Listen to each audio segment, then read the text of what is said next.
सर्वे भवन्तु सुखिनः सर्वे सन्तु निरामया सर्वे भद्राणि पश्यन्तु मां कश्चित् दुःख भाग भवे। बंधुगण आमे ए ज्योतिष शास्त्र को आगक आगक पढ़ुचे जानुचे आउ किछि दर्शक किछि बंधु मानक अनुरोध क्रमे आज यही पार्टी आलोचना करिबा। किछि दर्शक मते अनुरोध करथिले सार ग्रह मानकर दृष्टि कौन आमे टिके जानि परनाहु किपरि ग्रह माने दृष्टि दियंती आउ ताकु टिके जानि परनाहु से विषय गोटिए पाठ तैयारी करी आमुटी बुझे दियंतु आमे विशेष भाव रे उपकृत हबु। जो माने तो ग्रह दृष्टि विषय जानी सेमानंकु भी यही पार्टी दरकार आसीबो। आ जो माने जमा किछि जानि नांती नुआ करी शिखिबा को जाउछंती सेमानक पई एही पार्टी विशेष गुरुत्वपूर्ण रहिबो। आउ एही पार्टी को आपण जेते देखुछंती अधारू स्किप करिवे नाही। स्किप कले आगो को किछि बुझी पारिवे नाही। देखंतु आमे तो जानिछे जे ग्रह जगत रे हमर 9टी ग्रह अछंती आउ से ग्रह गुडी को मु एठी लेखुची देखंतु। रवि चंद्र मंगल बुध गुरु शुक्र शनि राहु आउ केतु।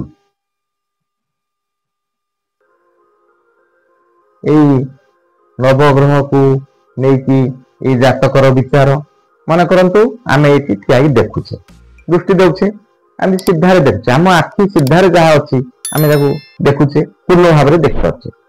आउ जेतेबेले आमे टिके आउ मुह को बकेरी एपटे देखिबा हम एपट साइड रो जिन सड़क आमे देखिबा आउ सेपट जेते मुह करके देखिबा सेपट साइड देखिबा आमे ताले कोन देखिले आमे सिद्धारे देखुछे आउ एपट साइड को किछि एंगल करी देखुछे आउ एपट साइड किछि एंगल करी देखुछे। सेमते ग्रह मानकर कथा भी सेया आ ग्रह माने जेतेबेले सिद्धा देखिबे ताकू ग्रह मानकर पूर्ण दृष्टि कुआ जाए। उदाहरण नेले आपण भलो कि बुझी पारिबे। देखंतु गोटी कुंडली रो उदाहरण टी आमे नबा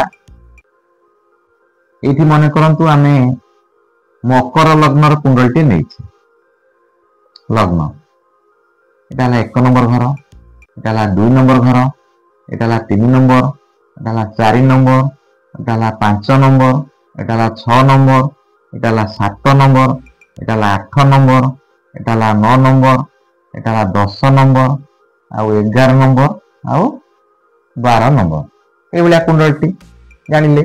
अच्छा आमे तो देखिबा ए ग्रह मानकर विषय जानिबा प्रथमे जानतु ए नियम रु टिप्पी के रखंतु रविकर ग्रह और दृष्टि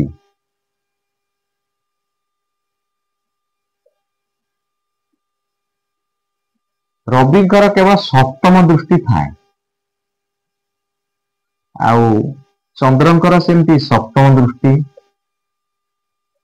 मंगलंकर सप्तम दृष्टि बुधंकर सप्तम दृष्टि गुरुंकर सप्तम दृष्टि आउ शुक्रंकर सप्तम दृष्टि आ शनिंकर सप्तम दृष्टि राहुंकर सप्तम दृष्टि केतुंकर सप्तम दृष्टि।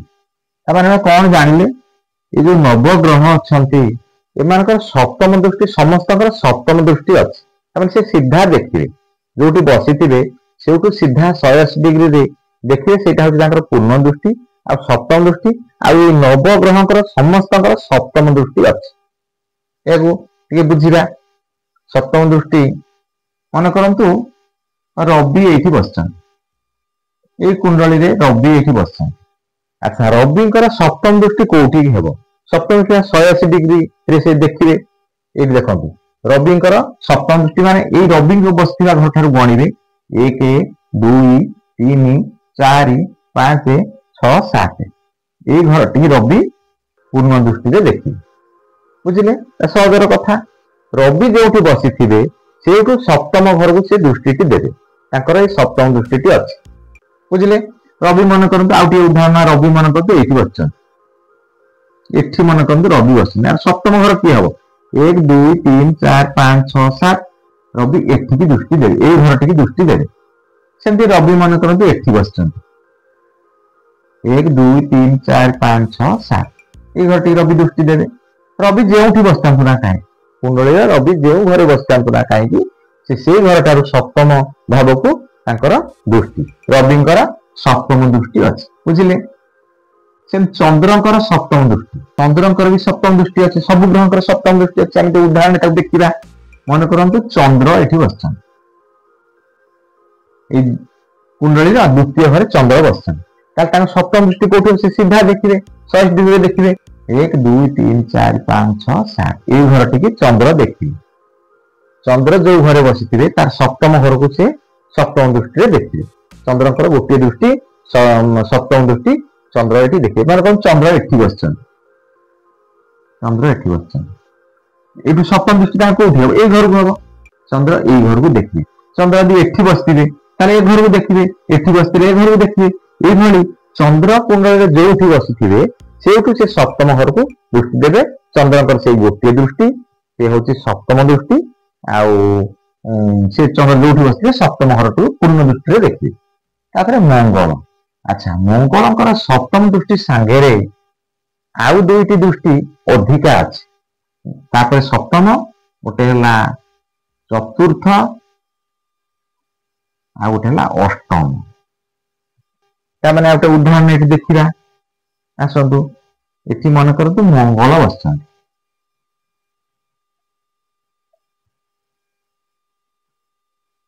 ଏଇ କୁଣ୍ଡଳୀରେ ମନେ କରନ୍ତୁ ମଙ୍ଗଳ ଏଇଠି ବସିଛନ୍ତି, ଏଇଠି ମଙ୍ଗଳ ବସିଛନ୍ତି। ଆଚ୍ଛା ପ୍ରତ୍ୟେକ ଗ୍ରହଙ୍କର ଆମେ ଜାଣୁଛେ ଯେ ସପ୍ତମ ଦୃଷ୍ଟି ଅଛି, ପୂର୍ଣ୍ଣ ଦୃଷ୍ଟି। ଆଉ ମଙ୍ଗଳ ସପ୍ତମ ଦୃଷ୍ଟି କୋଉଠି ଦେଖିବେ? ସପ୍ତମ ଦୃଷ୍ଟି ଏଇ ଘରଟିକି ଦେଖିବେ।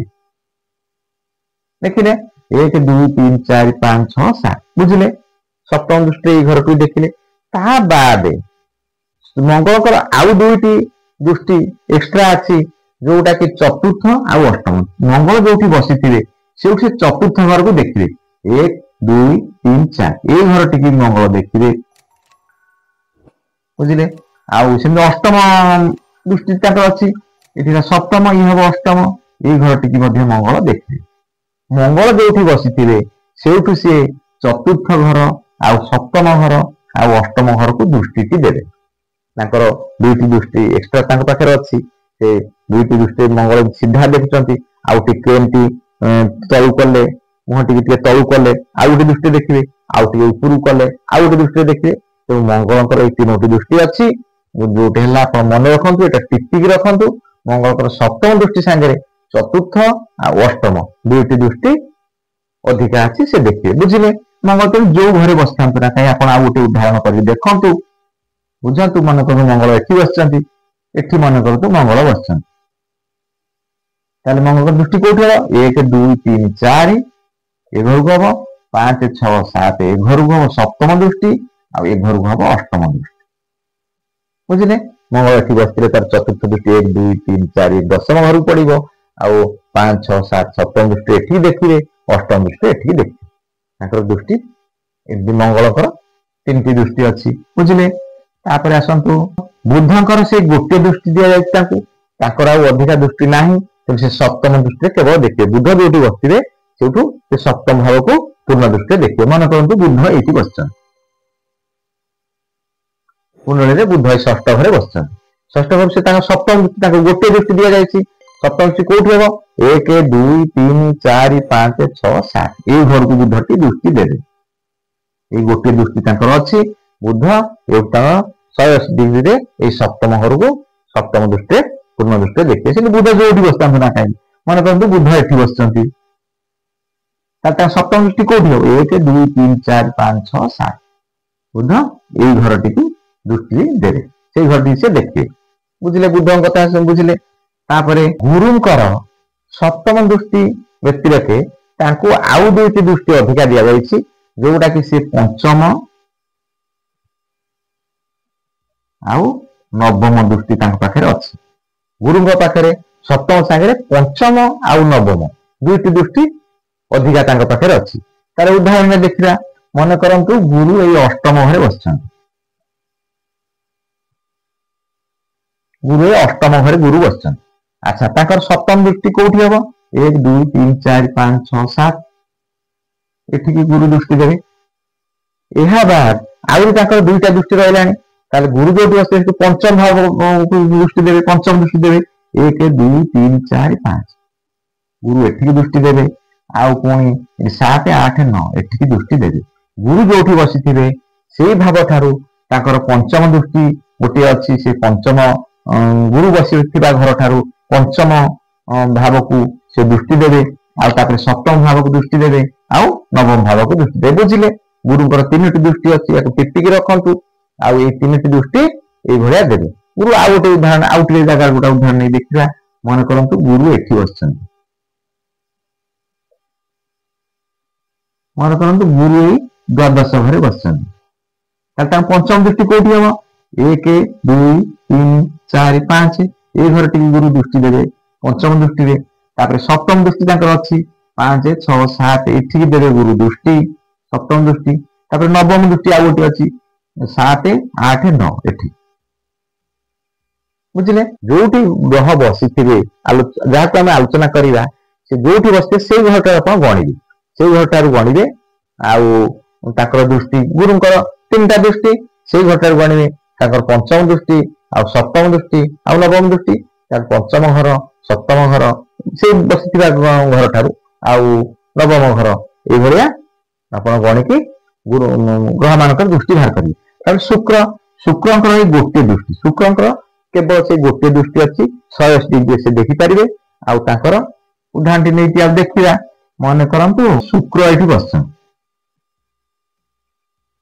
मन कर से नवम घरे शुक्र बस गोटे दृष्टि केवल से 180 डिग्री ही केवल देखिए आने सप्तम भाव को से देखिए 1 2 3 4 5 6 7 ये घर टी शुक्र केवल देखिए शुक्रंकर गोटे दृष्टि सप्तम दृष्टि से सप्तम दृष्टि ये घर को देखिए शुक्र जो बसता ना कहीं मन कर शुक्र ये लग्न बस शुक्र सप्तम दृष्टि कौटी हम ये हम से ये सप्तम दृष्टि ये घर टी देखिए शुक्र गले शुक्र गोटे दृष्टि आ शनि सप्तम दृष्टि सांगे आउ दुईटी अधिका दृष्टि दि जाए देखते शुक्र शुक्र गले शनि सप्तम दृष्टि सांगे तृतीय दृष्टि